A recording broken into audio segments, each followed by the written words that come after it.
Nuit troisième. Rodomontade. Au pays des sylphides, je crois, hélas, m'élancer avec toi. Et, sous le vent de tes ailes rapides, de mon impur je dédaigne la loi. Roman inédit. Il était appuyé contre l'arche massive, ce vieux pont romain, dont la basse lascive s'use aux attouchements des flots. L'astre des nuits illustrait son visage dantesque, et le nord dérangeait son manteau gigantesque avec de sauvages sanglots. À voir son crâne ardu, sa fauve chevelure, de son cou léonin la musculeuse allure, ses yeux caves, durs, éloquents, ses traits illuminés d'orgueil et d'ironie, on l'eût pris volontiers pour le rite génie des tempêtes et des volcans. Il disait « Oh, pourquoi le culte de ma mère n'est-il que jonglerie, imposture, chimère? Pourquoi n'a-t-il jamais été ce Jésus, clé de voûte et fanal de notre âge? Pourquoi son évangile est-il à chaque page contenteur de la vérité?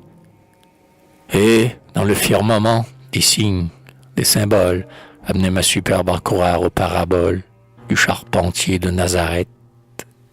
Si pour me révéler à moi, débile atome, que le grand Jéhovah n'est pas un vain fantôme, un archange ici se montrait. Ne croyez pas qu'alors, pénitent des bonheurs, dans une église, au pied d'un prêtre octogénaire, j'advolerais tout éperdu. Ni qu'en un beau transport, affublé d'un cilice, j'irais de Saint-Bruno renforcer la milice, dos en arcade et chefs tondus.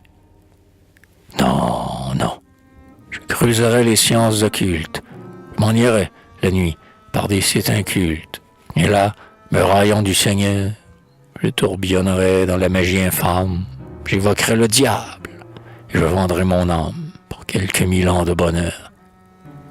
Pour arsenal, j'aurais l'élémentaire empire, le gobelin, le djinn, le dragon, le vampire, viendraient tous me saluer roi. Je prendrais l'enfer ses plus riches phosphores, et, métamorphosant mes yeux en météores, partout je darderais l'effroi. J'enlèverais alors la belle châtelaine, que, dans un château fort, centre de son domaine, retient l'ire d'un vil jaloux. Puis leur damner où, dans la salle basse, plutôt que de coutume arrivant de la chasse, il m'est surpris à ses genoux. Ô mer de l'Orient, dans une île embaumée, mes sylphes porteraient ma pâle bien-aimée et lui bâtiraient un séjour, bien plus miraculeux, bien autrement splendide que celui qu'habitait, dans la molle Atlantide, le roi de féerie et sa cour. Amour, enthousiasme, étude, poésie, c'est là qu'en votre extase, océan d'ambroisie, se noieraient nos âmes de feu.